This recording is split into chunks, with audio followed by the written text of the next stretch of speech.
Hi, everybody. It's Stuart Stevens, and it is a real treat to be with Simon Rosenberg. And I will say again, if you have made the grievous mistake in your life of not subscribing to Hopium Chronicles, Simon Substack, you should immediately try to redeem yourself. There's probably still some time left. Um, a lot of good Substacks out there, God knows, which is great. Simon is one of the few that I feel like I have to read because I never know what he's going to say. Um, so, Simon, this is going great, don't you think?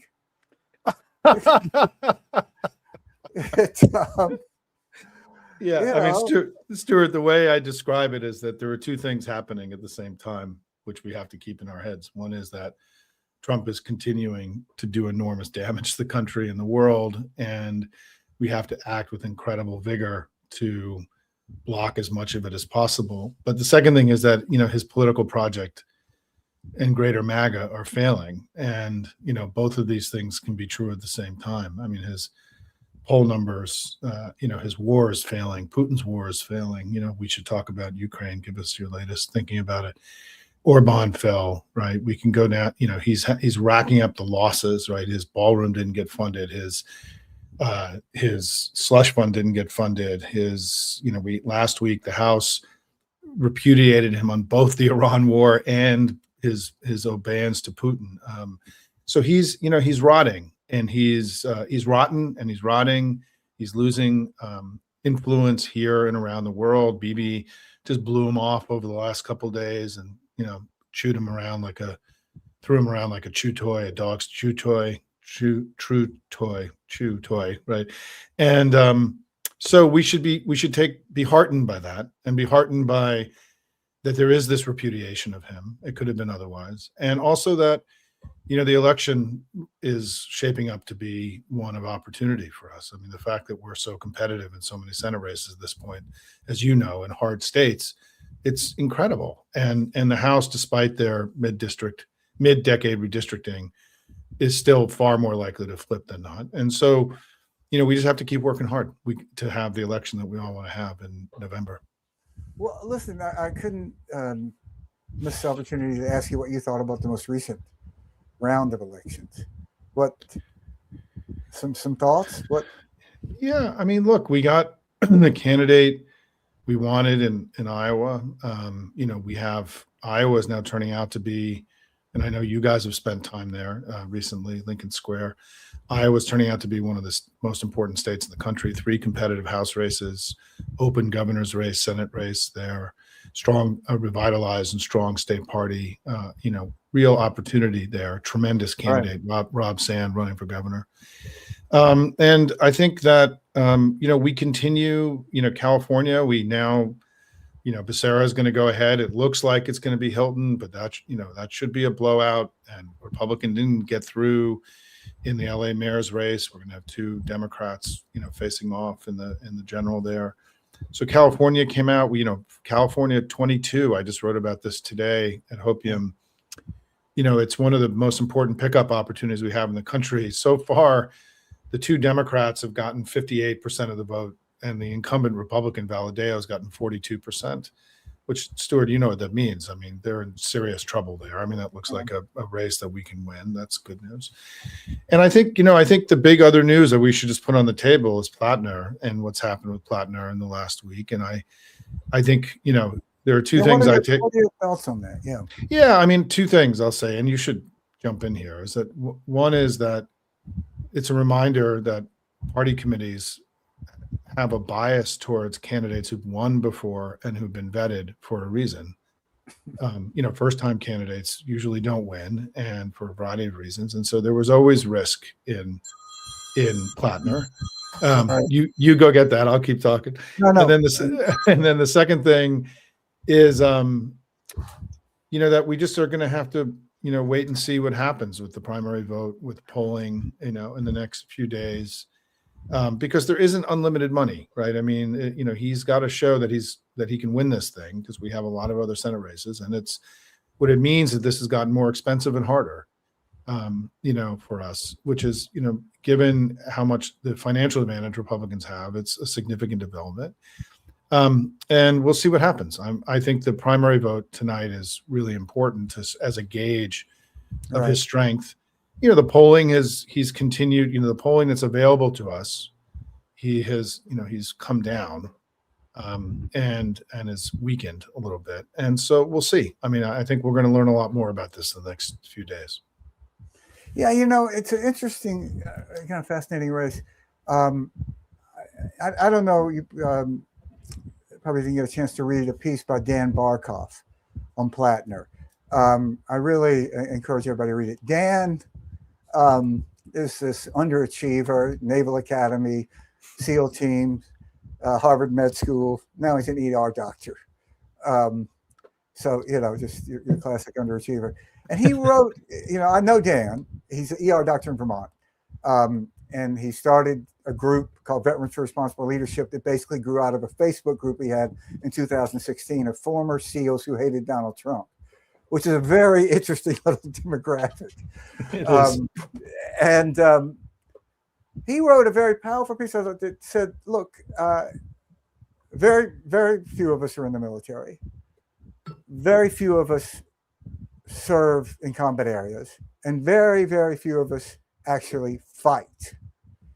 And what that is like is something that's very difficult for people to understand. And what surprised me about the piece is I know Dan really well, and he never talks about his service. And he, I did a panel with him at MIT, and he refers to himself as having been in naval special warfare. And there was a guy who he'd gone to med school with who still was around Harvard and came to hear him. And he got up afterwards and asked questions and basically like, Dr. Barkoff, this naval special warfare, is that like little submarines or something? Basically to force him to tell he was a Navy SEAL. But Dan made the point, he says, look, I was 23 years old. My unit had Knights Templar baseball hats and we didn't know what the fuck it meant. Afterwards, we in Battle of Fallujah, we did a plaque sort of that we could all have, and we misspelled Fallujah. So let's look at where we are now. And he was just talking about this sort of gulf between those who have gone through that and those who have not, and that there is an advantage to have people serving in elected office who have gone through that and don't expect them not to have been damaged by it. He says, really? He says, I think about the war every day. And I've never heard him mention the war. This is something I could come down both ways. I thought David Frum wrote an interesting piece saying that it's important for the Democratic Party to hold the line. But I don't think there's any equivalency between Donald Trump and egregious behavior toward women and anything that we know about Graham Plattner. Yeah. And I think that, to me, looks like to me he'd be a good senator. Listen, I'm withholding judgment on that.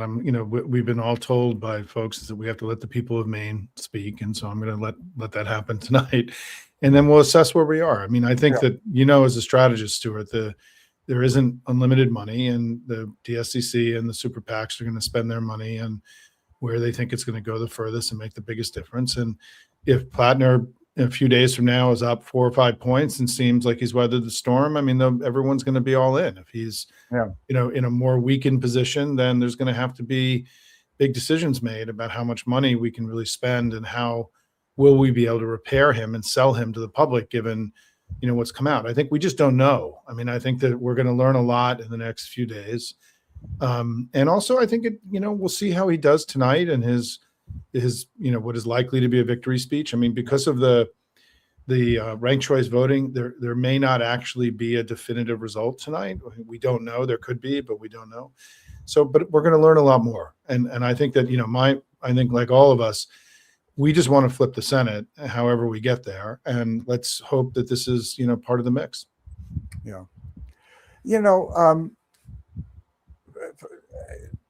Plattner raises another interesting question, and that is the number of veterans who are running as Democrats now.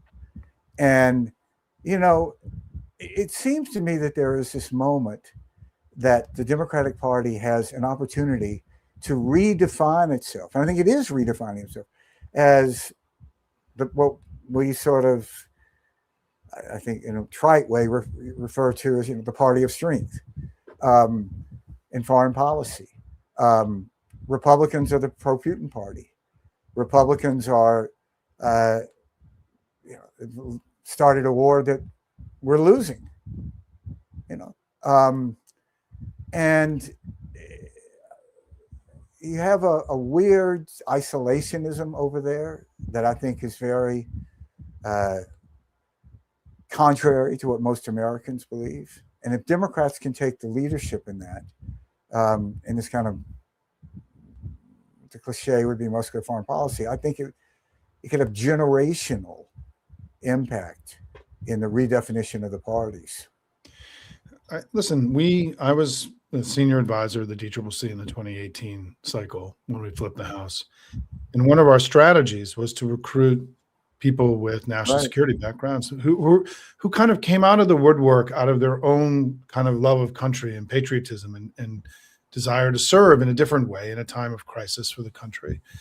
And, out of that came Alyssa Slotkin and Abigail Spanberger and Mikey Sherrill and Jason Crow and Andy Kim and, a remarkable group of people that emerged. You're doing okay. Yeah, they're doing okay.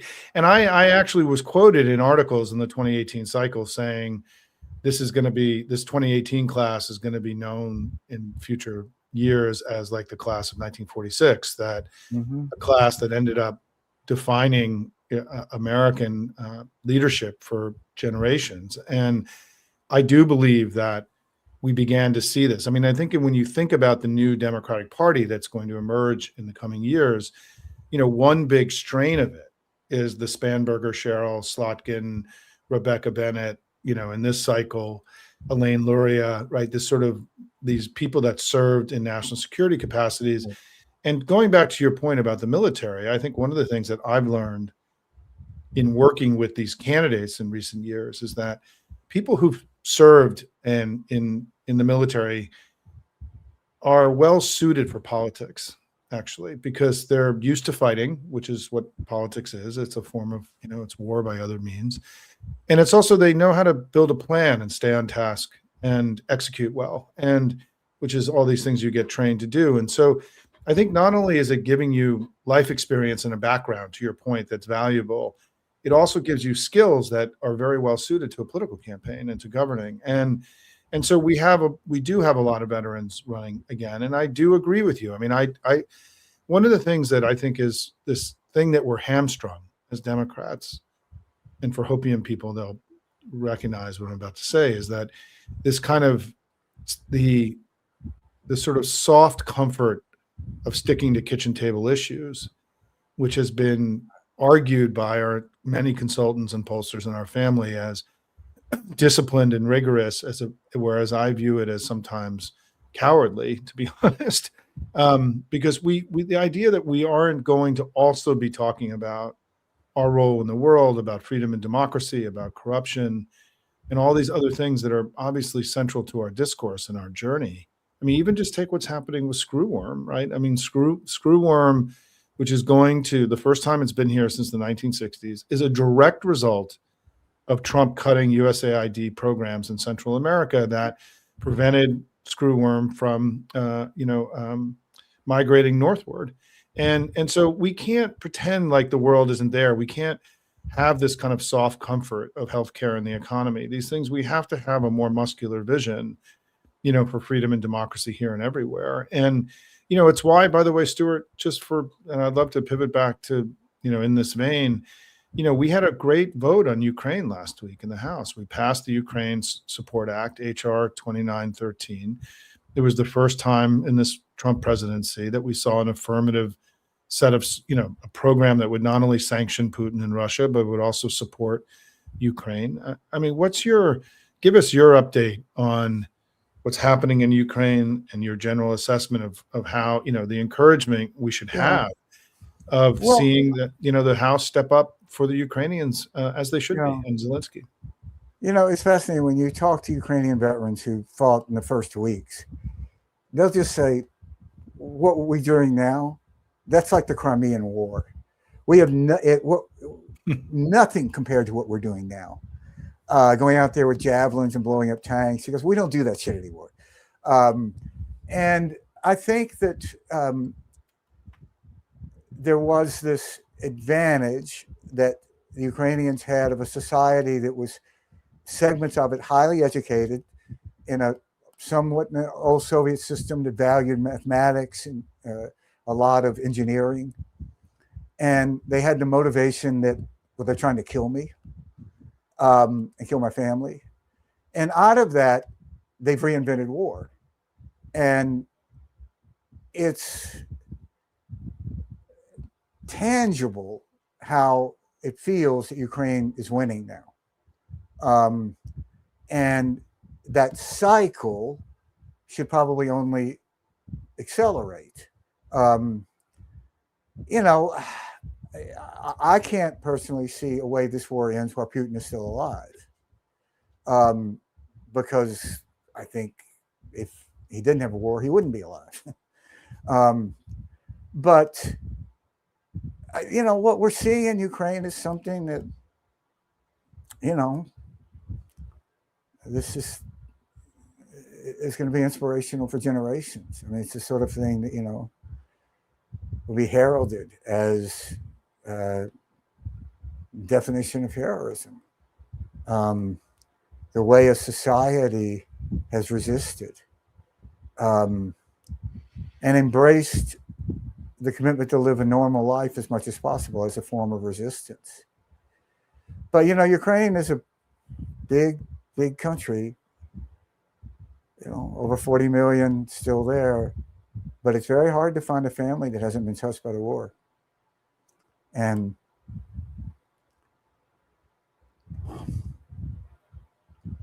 it's both incredibly sad and incredibly inspiring. But they know they've been given lessons by the Russians of what it's like to live under Russian rule. And they become slaves. And horror stories. And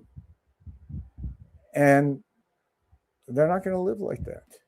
They literally would fight to the last person if it came down to it.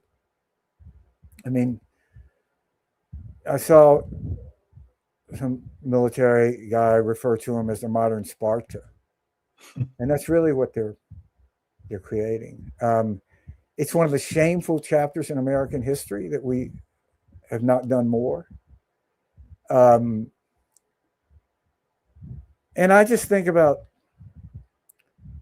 what it's like to grow up now in Ukraine and have such role models that you can look to across, not just Zelensky, but across society. The musicians, the actors, the advertising executives, the farmers, tennis players, the women who have fought, and how that changes your life forever to have them to. This is what they've done, and what it's like to grow up in America now and see this corrupt kleptocracy of racist thugs. It's so sad. And, the thing that sort of moments that it captures us, and the Berlin Wall came down. I was there with a Republican congressman who was running for the Senate because he had some German family and they were going to reunite and we were shooting footage. And it was extraordinary. Everything you read about it, it's just 880 something days after Reagan gave his speech, tear down this wall. So then when, I was looking at these pictures from Budapest after the night of the Orban election, it was just so reminiscent of that. But in this case, the American vice president went and campaigned for the Russian. Right. And what does that say? And, I bet if you were tracking in that race, when J.D. Vance came, Orban went down like another 5 points. You know, um, I think it's the same like in the Mandami race when Bill Clinton endorsed Cuomo. I'm sure in the Mandami tracking, Mandami went up. It's like, oh God, the dinosaurs are coming for them. We're going to win this thing. But hopefully, I think the Hungary election could prove to be as decisive in this part of the century as D-Day was in the last. Because if it does result in the freeing up of the 90 billion of captured, not captured, of Russian assets that have been properly taken, that will be determinative. I mean, it's $90 billion. Going into a system that is extraordinarily efficient by necessity in the way that they have evolved their system of drones. And hopefully that's going to happen now. So I think it's more hopeful. It's tragic. It's and so unnecessary. I mean, and I think it's transforming Europe. I mean, I think that, this is, I mean, to your point about people to admire and look up to, Europeans, all young European kids now can see Zelensky and the others there, and the ingenuity and the bravery and the courage and the willingness to stand up against a much more powerful nation. I mean, this is a deeply inspiring, important moment for Europe too, in terms of its, now going on a different journey than it was on, and not as our wingman, but now as a more, out of necessity, a more independent, political entity. It's a remarkable time. And, I also just want to say personally, as my grandfather, Louis Rosenberg, came from Ukraine, was a Ukrainian Jew. So I'm just grateful for Zelensky in turning the people who are Ukrainian Jews into world, champions of democracy. It's good for my kids, right? That we are descended from the same material that generated this remarkable man, Zelensky. And so and I think, look, Stuart, I talk a lot about how the reason I always love coming and talking to you, because of your experience in Ukraine, is that, a year and a half ago, the narrative was consolidation of oligarchy and autocracy here and around the world, and that democracy and freedom was in retreat. Yeah. And it is really incumbent upon us to imagine a different future, to imagine a future where democracy and freedom prevail and spread, and that there is, as Lincoln called it, a new birth of freedom, here and everywhere, and then to go work towards that. And I think that's actually the big job for all of us in this pro-democracy movement, is to imagine a world where Orban falls and Trump falls and Putin falls and other repressive governments around the world fall, and that perhaps what the experience of Trump will do for the people of the world is to create a brutal and difficult reminder of why it is that democracy is preferred over oligarchy, and that this becomes a lesson, for the young rising generations of the entire world, that in a negative way, right, not in a positive. Zelensky is the positive, heroic figure, and Trump is the great historic villain that is teaching the world a lesson in a different way. And I think that, it's our job to go make that happen, right? Like, it's our job to do the imagining and then to go build a politics that allows that to prevail. And I do think, to your point that you raised earlier, these folks who have served for us, these national security Democrats, are in an incredibly, over the next 10 to 15 years, are going to play a very important role in stitching us back together into the world of democracy, and to create, not what was the same alliance, not Pax Americana. It's going to be some kind of greater shared right, or vision for the world. And they have a disproportionate role to play in all of that. It's one of the reasons that, I will tell you that I've done a lot of things in my career I'm very proud of, having been part of the 2018 team at the DCCC that helped recruit and promote. Because remember what we did, going back to this idea of generally party committees don't get behind candidates who've not run before because they often don't know how to win. We took enormous risks in 2018 by backing folks like Spanberger and Cheryl, who had never run before. I mean, it was a whole group of them that were patriots, and we went against conventional wisdom, but the moment required us to do something different in 2018. We had just suffered a horrendous loss in 2016. We were the first ones up to sort of build a politics that could beat Trump. And these people also came out of, it was not just a strategy choice. It was, they emerged, right? They volunteered. They made themselves available to go run. And I think you're going to see a lot of that. I mean, I would encourage you. I just did an interview with a candidate named Rebecca Bennett in New Jersey 7, right, who just won her primary and is up in one of the seats that we probably are most capable of flipping this cycle. She was also a helicopter pilot. She commanded ships in the Navy. Her background is unbelievable, and she's just and also then she came out and helped build healthcare companies, and she's a mom, and she just is dynamic and interesting and compelling candidate, and you can tell that she's got this quiet confidence and strength right underneath it all that is going to allow her. She's like, running a campaign, this is easy compared to the shit I've done, right? And like, yeah, they're going to attack me. So what? I've been trained how to deal with that. And so I do think that this part of the Democratic Party that's going to emerge, this vein, is a very, very historically important part of what's going to come next. And I think it's going to your point, it's going to continue. I think we're going to see more and more people who've served sign up to serve in a different way, and to defend freedom and democracy here and everywhere. Yeah, just to speak to your point about Europe, I've been in Finland a lot because it's involved in this charity. And, the Finns are extraordinary. And they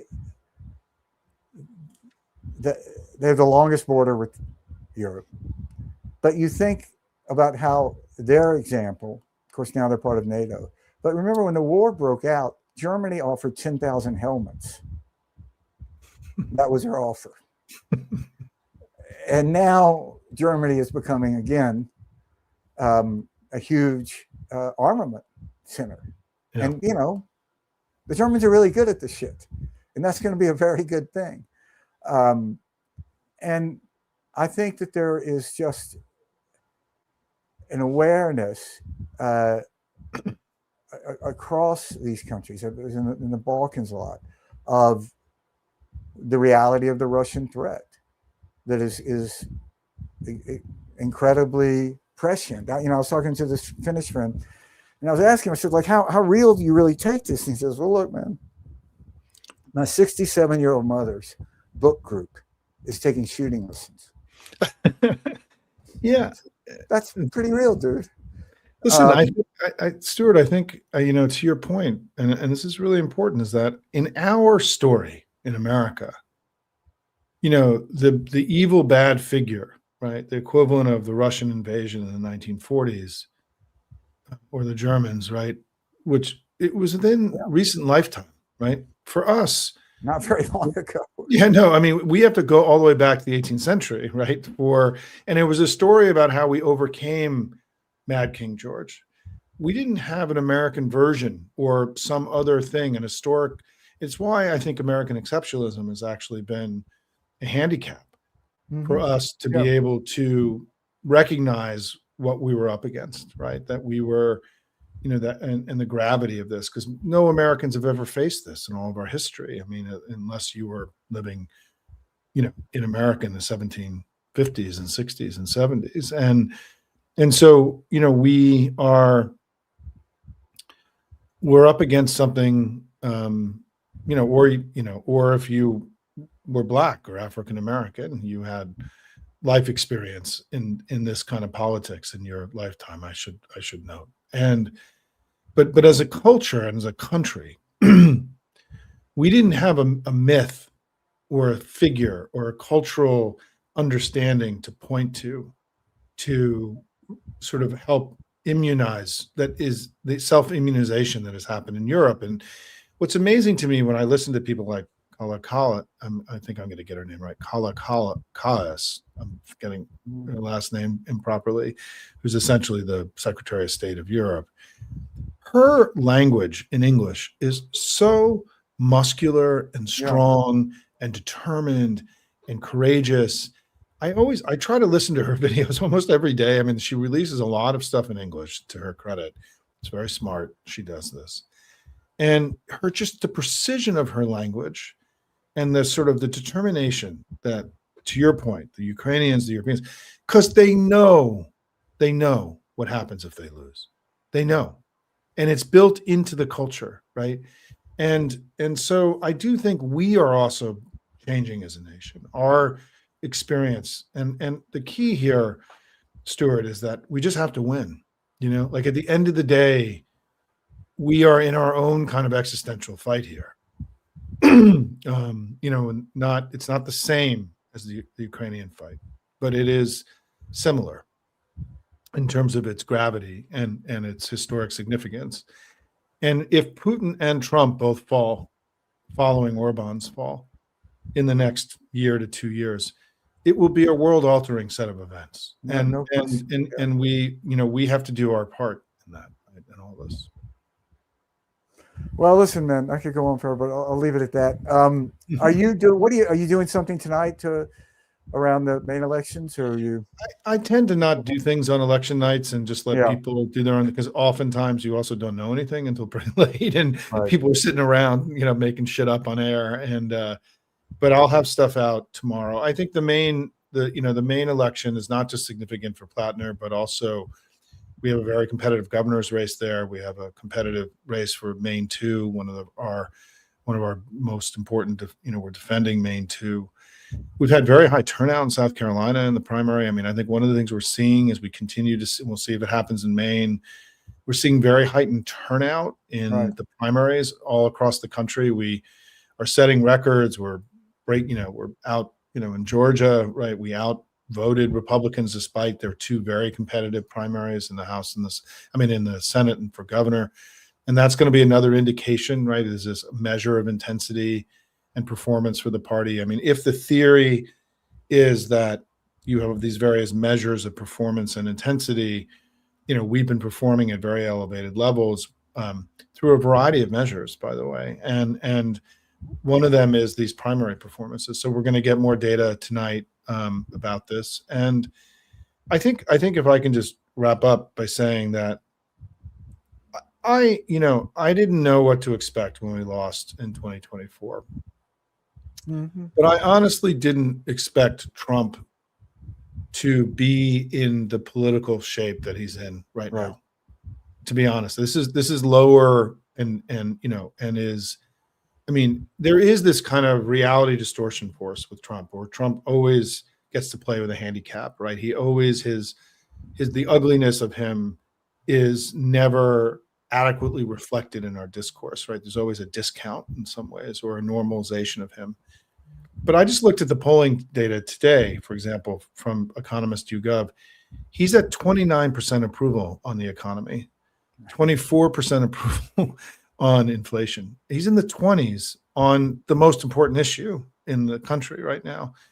Stuart, you and I haven't seen numbers like that very often in our lifetime. And he's crashing below floors that we didn't think he could crash below. He's minus 50 with moderates. He's minus 43 with independents. He's minus 45 with young people. He's minus 31 with Hispanics, right? Like, it's just staggering, the repudiation, rejection of him. And I think somehow it's been a little bit normalized, or at least discounted, because it's staggering, the rejection of him and the Republican Party. I mean, he's a far lower place than he was at 2018 at this point, when we had, this blowout election. We've had in the Real Clear Politics tracker, and I follow Real Clear Politics because it helps me understand what they're seeing on their side. Mm-hmm. In the Real Clear Politics generic ballot, we've been running higher than on election day in 2018 when we won the election by 8.5 points. And so, and we all know that what is the likely scenario, it's not determined, that things get worse for them as we get closer to the election, and because that's usually what happens as a party gets rejected.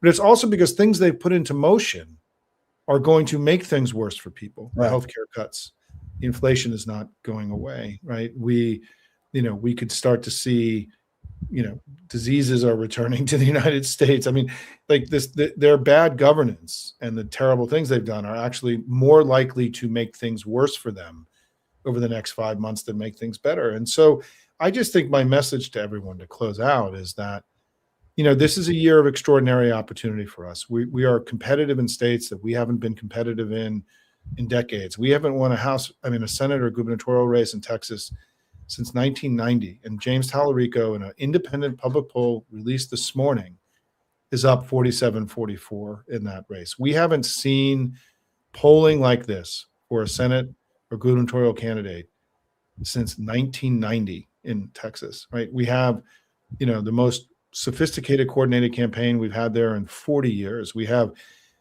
candidates running for every major office in Texas for the first time in 50 years, right? This is a year where we got to leave it all on the playing field because so much is possible for us. Now we can take so much power away from them all across the country and really strike an extraordinary blow against this awful politics. And that's where I want to close by saying is, we should, for all the ugliness that we discussed today and the sadness and the tragedy of all this, we have an opportunity to do a lot of good this year, and we need to work as hard as we possibly can. God love you, man. So your story about polling reminds me, once I was working for a very unpopular incumbent, and a polling firm was doing a presentation, and you know how there's always the lead pollster and always brings some propeller head, really smart person with them. And he said, we've really never seen numbers this bad.